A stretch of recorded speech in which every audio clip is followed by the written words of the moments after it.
Hello and welcome to the Q&A following the screening of Born Balearic, the story of Jon Sa Trinxa and the true spirit of Ibiza.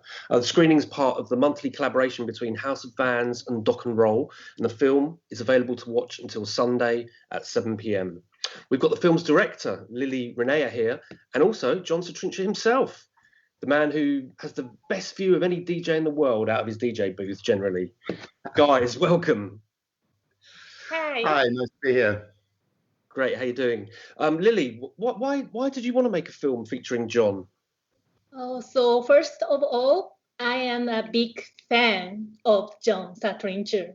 This strong passion moved me into making this documentary. And I really like Jon said his taste, can I say that? His taste of selection music is like outstanding. You can go from house music to jazz to classical music and back to techno. Then he sometimes puts Eastern elements or Arabic, anything. And it's like traveling the world from your ears. You can travel with his music. And I feel his music has no wall, like no border. He's crossing border of all music genre, and I figure out that his Balearic music is represent the world which we all human expect, no border with country, culture, language, or color. So I thought Jon breaks down the border with music, which is so important nowadays. So that's the reason why I start to make his documentary. Great answer. Thank you, Lily. And so, Don't make me Jon, talk us through how and where you were when Lily approached you to make the film, and how did it make you feel that someone wanted to make a film about you? I was on the beach. Lily came one day, was listening to my music all day, and then came up in the evening and asked me if I wanted to. She wanted to make a film, basically, and I've never really been in the media spotlight or never really wanted to seek it as much. There's a lot of other DJs who can do that, so I was quite surprised. Yeah, we got the film together, which was quite extraordinary. I think it was shot in Bali, America, the Hamptons, and Ibiza. Yeah. I was going to say, Lily, how long did the film take? How long did the project take from start to finish? We start producing time is 2017 to 2019. So we start first filming was 2017, and the second time was 2018. So this was in those 2 summers in Ibiza. You were filming, is that right? Yes, in Ibiza and New York, Montauk, and Bali, Indonesia, 3 countries. Oh yeah, right. But obviously, the main focus is Ibiza. But did you have a sort of loose script to work from, or were you kind of just being more spontaneous, just filming at different times where it took your fancy? Yeah, it's totally spontaneous. I didn't make any scripts because I know Ibiza can't define such a script, and you can't make a plan there. Yeah. But however, the location, I had some research. So I used Google Map and I pinned nice location. And before we had the filming, before a week, we were there. So we were, location scouting. We did it. But the other people, it's all I found in Ibiza. Sure, yeah. And so, Jon, you come across as a real natural in front of the camera, I think. Thank you. And very, very open and honest as well. I'm wondering, is he okay to smoke? I forgot it. Oh yeah, I think so. Yeah. Okay. But sorry, very Japanese. It's obvious that you're sort of comfortable in the presence of Lily as well, as you obviously got to know her quite well during the filming. Did that make a difference that you effectively, I suppose, became friends with Lily? Yeah, I think so. Because when I was living in Ibiza, especially in the 90s, we used to get MTV and all sorts of camera people coming up. I mean, we're more familiar with it now, but they just come up and stick the camera in my face and expect me, and I felt like a clown. So, what do you want me to do? Exactly. So yeah, no, it was nice having that sort of building up a personal relationship. As I do really with everybody who comes to Ibiza or came to the beach in the last 26 years. Really had met so many amazing people and some lunatics as well, but quite a few lunatics. But that's been one of the sort of plus things of the job, because I guess a lot of DJs who work in clubs, you don't actually meet the people there. There's loads of people in front of you, but you don't actually nurture a conversation with them at all. So playing on a beach is it's very much it's quite a different ball game than the sort of cliched view of a DJ, I suppose. Yeah, it's like you say towards the end of the film that you personally know your audience, if you like. You've chatted to them, or some of them are your friends, or they're regular visitors to the beach and what have you. Which does that make it kind of even more special when you're sharing some of your favourite music to people you actually know? Very much so, very much so. I mean, I've been obsessed in music for all my life. I always look at people say, "Oh, wow, you know so much about music," and I always say, "Well, it's a misspent childhood, really. I should have been studying to be a lawyer or a solicitor." So getting the job in Ibiza was just like an extension of my living room, really, except it was on a beach and I had an audience rather than just playing music to a couple of people in my apartment. And playing on a beach and doing a long set for 7-8 hours, I thought, if I play techno or house music all the time, it's just going to drive me absolutely bananas. So I've always wanted to play after listening to music for so long in my life. There's so many genres of music that I listen to. So the beach set is the perfect place to implement that and to play as wide variety of music as possible. Yeah, and not get stuck in one groove. There's so many DJs just classify themselves. I am a techno DJ. I am drum and bass. I am this. I'm just one genre, and it's like, that just bores the pants off me. I think, I can play, I can do house sets and I can play everything really.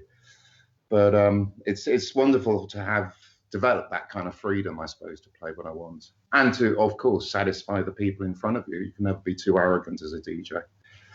And that genre traversing DJ style has become known as Balearic, hasn't it? Which is also kind of like the style of quite a few DJs who've made their names in Ibiza. The late Jose Padilla, of course. Various kind of chill out DJs from Cafe Del Mar or Hostel La Torre. Why is Ibiza so special for sort of showcasing that Balearic sound? Well, again, it's reflective of the people who've been there. So you've had hippies who've been coming from the 60s and the 70s, and the beatniks and all these different kinds of tribes, for want of a better word. And back in the day, there were lots of small little bars in old Ibiza town where you go in and the owner of the bar would have his own personal record collection behind the bar as well as the drinks. And he would play certain songs, which kind of everybody because you've got such an international audience, you had to find music that appealed to everybody in a sense. I mean, the history of Ibiza, it's got a great history of music as well. People who listen to great variety of music. It wasn't just digital house music. Before that, it was all kinds of music. And I mean, even Bob Marley came to Ibiza in the 70s. So the actual music that represents Ibiza is Balearic, but it's not necessarily represented in the clubs, I suppose. Yeah, I guess some people don't know about this other side of Ibiza, if you like, away from the super clubs and drunken British tourists in San Antonio, whatever. There's this whole other kind of magical side of Ibiza, isn't there? Most certainly, yeah. And you know, the press mainly focus on the club thing and everybody getting off their heads, and so it gets quite embarrassing if I actually meet somebody that hasn't been to Ibiza, and they say, "What do you do? Where do you come from?" "Well, I'm a DJ from Ibiza." They look at me in horror. And you're English. You don't look like a lunatic, but you must. But then, do you have to explain a bit more to them, I presume? Yeah. Well. Yeah, I guess it's worth it. Yeah. If it's worth it, yeah. So Lily, why was it important for you to have other voices in the film apart from just Jon talking? Because this movie is not just about Jon's performance on the beach. I told him exactly before, because this movie is not about only like Jon is amazing, Jon is great, not like that. Because I think I've been to Ibiza since like 2010, so just 15 years. But I realized like Ibiza is very international collection of creative people, and that include various other members of Ibiza culture scene. So they all represent Balearic culture, and Jon's music set is that's culture's soundtrack. So I made a film about the Balearic approach to the life. Today's world is like starved for meaning, and Jon, his life is really interesting. He found meaning and in a unique and beautiful way. It's interesting. So, and I believe there's community here on Ibiza that reflects same value. So that's what I'm exploring with my movie with other characters. So there are several characters, but almost people, it's not Ibisanko. It's all from from France, from Iran, from Belgium, Kenneth Berger. Oh, he's not living Ibiza. He was just visit Jon that time. But yeah, so I really like Kenneth. He told me Ibiza is like Ibiza's summer is like a big convention. A big convention for the music. So you don't need a language. You can speak with the music. And it's very great to hear about that. Music is the universal language. Yeah, yes, true. Without Absolutely. a doubt. It is a cliche, but it's sort of, you know, that gives me so much satisfaction of where people, you know, we live in such a political world these days and everybody takes sides, but it's great to have a dance floor full of people who probably of different political persuasions, you know, right, left, in the middle and everything, and everybody gets on. As long as you don't talk about politics. So. Or Brexit, yeah. Don't mention it. And Lily, briefly, what have been the subjects of other films that you've made? What else have you made films about? Today I just delivered one film. It's about a modern artist. And for national broadcasting in Japan. So I basically film like people or music or art and with interview. Okay, great stuff. What's your next project going to be? My next project? I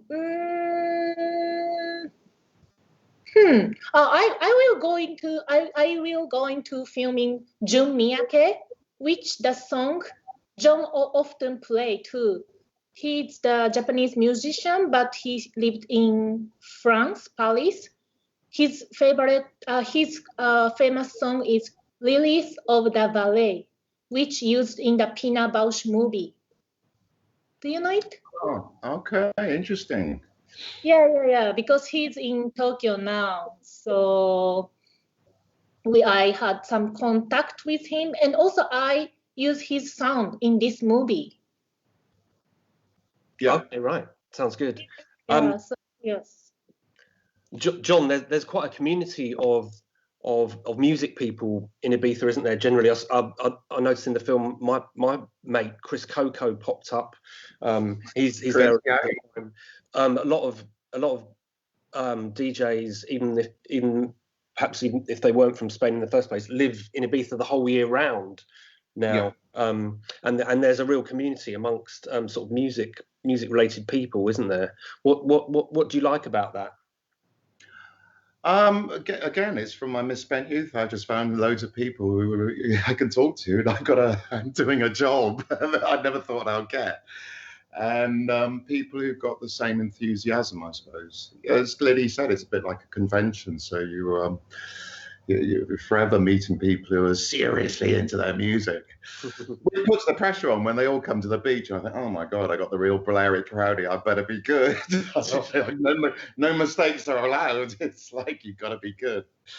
So yeah, it keeps you on your toes. And it's always informative talking to other DJs. I think the one problem with digital music is that we download everything now, which is great. I can lie in bed and download music, whereas before I used to go to record shops. And the record shops were where you met the other enthusiastic music freaks, I suppose, as well as DJs. So I kind of miss those days of the record shops, but there's still a lot of enthusiasts around, and they come to Ibiza and I meet them. And you know, I play a lot of old stuff as well, and remixes of old tunes as well. And that always, especially to a Western crowd, and especially an English crowd, that, you know, you play an old song and people go, oh yeah, I remember that. They can almost remember the day, the year, everything. You can almost smell the atmosphere of the 70s or the 60s or the 80s or whatever. So yeah, it's been a pleasure. It's just, I suppose the best thing about the job is actually to have met so many people and broaden my own mind and musical tastes as well. Have you got the best view from a DJ booth out of from Sa Trinxa of any booths you've ever seen in anywhere else in the world? Well, it was pretty amazing in the 90s because everybody was naked, so it was. Hence, my first CD was called Naked Ibiza, and it really was. It was before people had mobile phones and cameras now everybody dresses up to go to the beach everywhere, all around the world. So yeah, it was very special in that people could listen to the music, take off their clothes, and jump into the sea. And you're not actually in Ibiza at the moment, are you? You're in Thailand, is that right? I'm in Thailand now. Yeah, I'm in Koh Samui. So yeah, I was locked down in Thailand because I do 6 months in Asia, 6 months in Ibiza for the last 10, 11 years.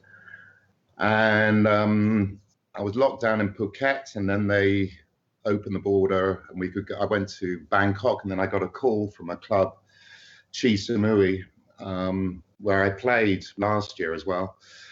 And they asked me if I wanted a residency.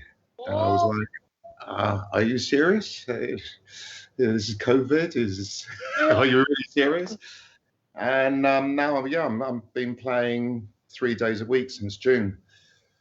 And we have a party once a month if there's not an alcohol ban. We do get the occasional alcohol ban, or if there's any COVID anywhere in Thailand or a bit of a spike, then they kind of put an alcohol ban first and then maybe lockdown. So touch wood, we've been okay for the last 6-7 months now.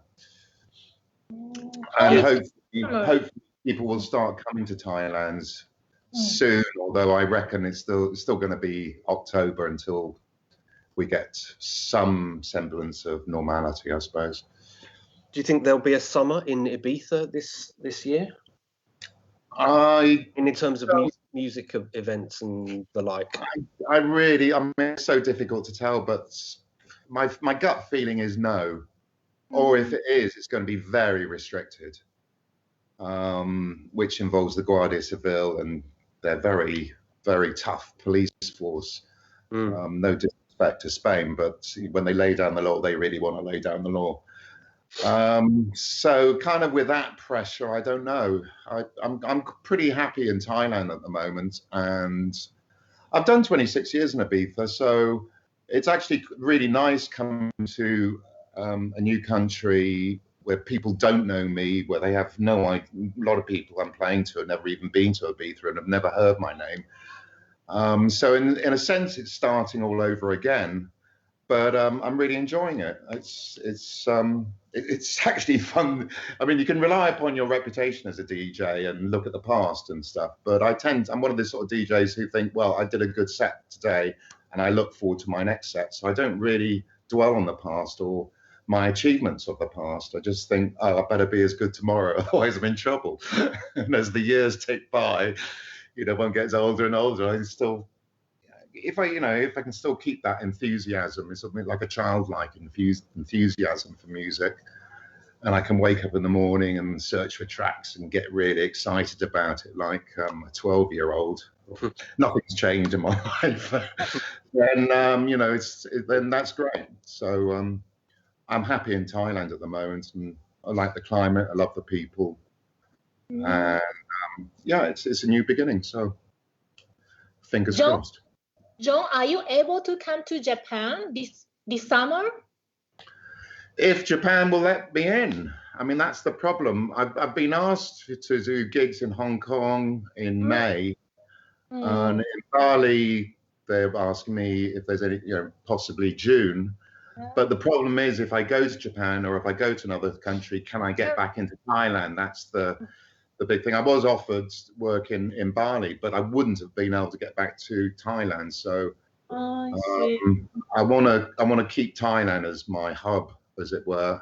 And then when the restrictions, hopefully, fingers crossed, the restrictions ease, then I can get work around Asia, hopefully. I see. I wish it become better on July or August. Yes, yeah. Well, we hope so. We hope so. If this, if this vaccine business works and everybody takes it and it's all good, fingers crossed. Then it's all fingers crossed at the moment. I mean, when there was a lockdown, I literally just think, well, you can't really think about the future. You just take one day at a time. And when the lockdown eased, I thought, okay, there's no point in predicting the future. I'll just take 1 week at a time. If I can get to the end of the week, I can still live, I'm still eating, I've still got some money in the bank, then I'm all right. And now the lockdown's lifted, I take a month at a time. You can sort of work out what's going to happen in a month with the way things are going, depending on which country you're in, whether it's going to go up or down, all this COVID stuff. So I feel pretty safe here. So it's as I said, I'm very lucky. And I live in a hotel, so I don't have to do any washing up or any domestic duties at all. So it's going to be very difficult to leave here and go back to an apartment where I've got to do my own washing and ironing and cooking and stuff. I'm completely spoiled now. It seems like a lot of Southeast Asia and so on has dealt with the COVID thing a lot better than Britain, Europe, and America.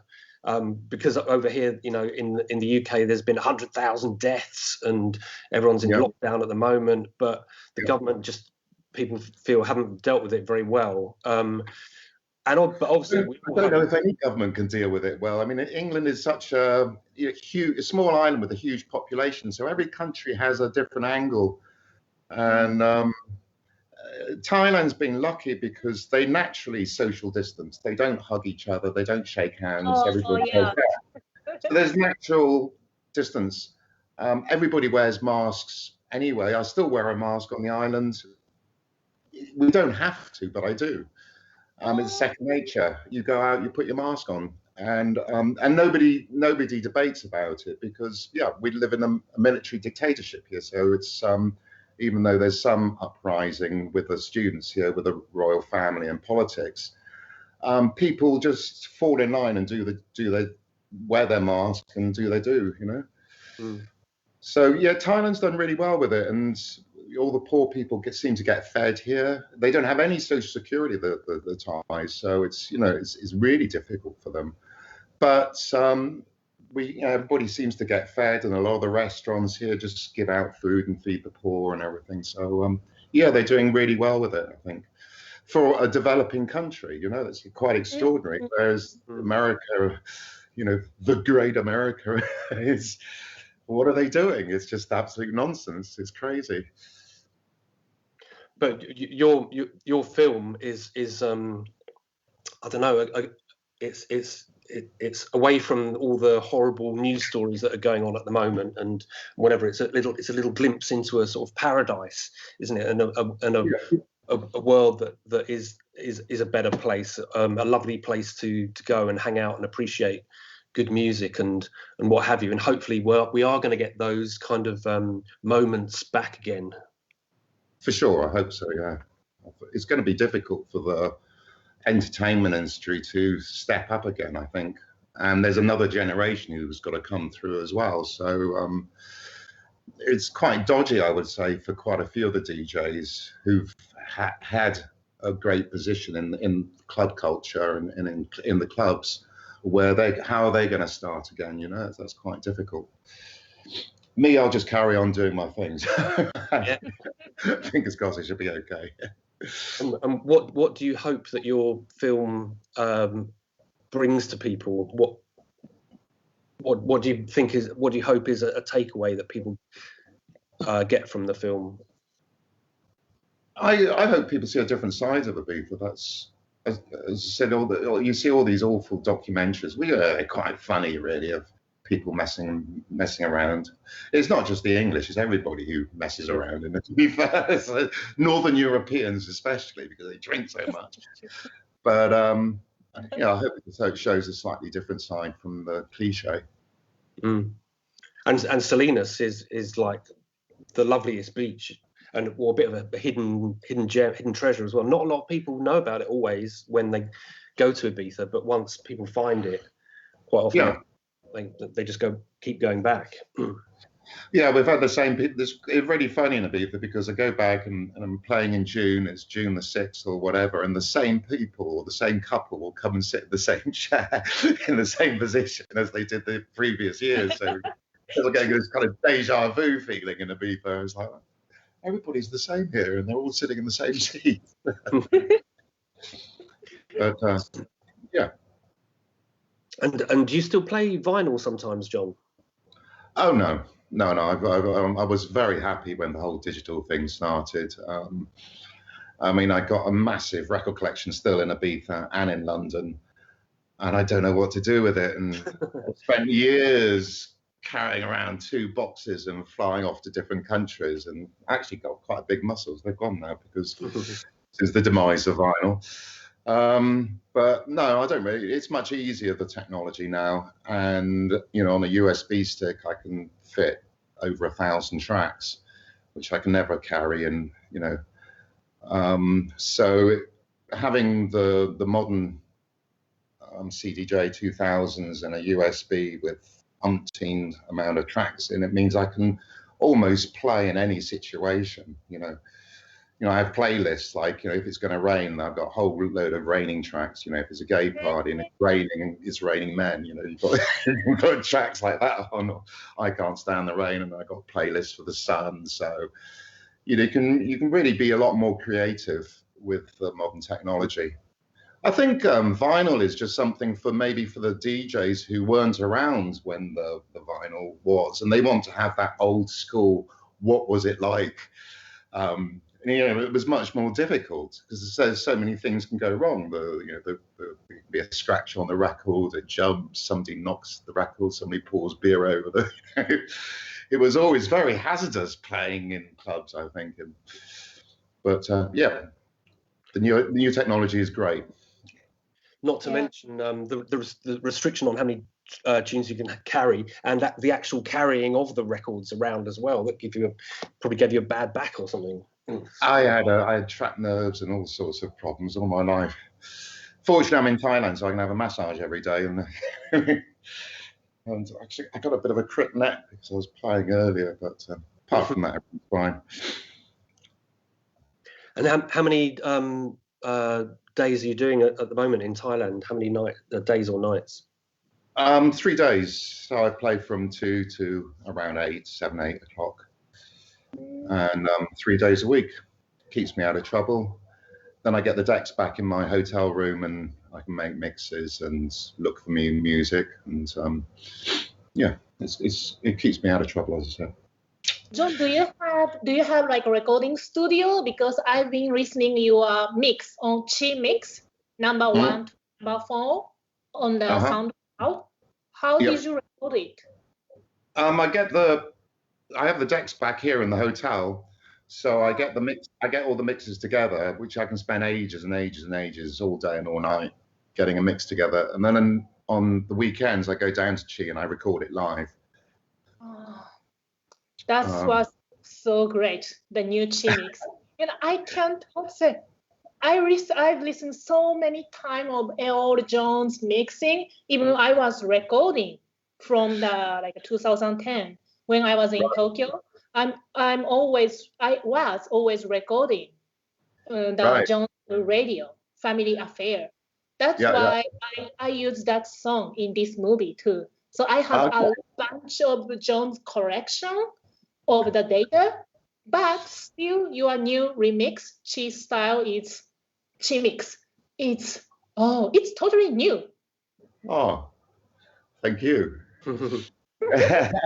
Job done. I think we've run out of time. One happy customer. I think we've run out of time for this Q&A, but want to thank both Lily and Jon very much for your thoughts and insights in and around the movie. Hope everybody has enjoyed the movie, and Jon, you're now world famous as a result of it.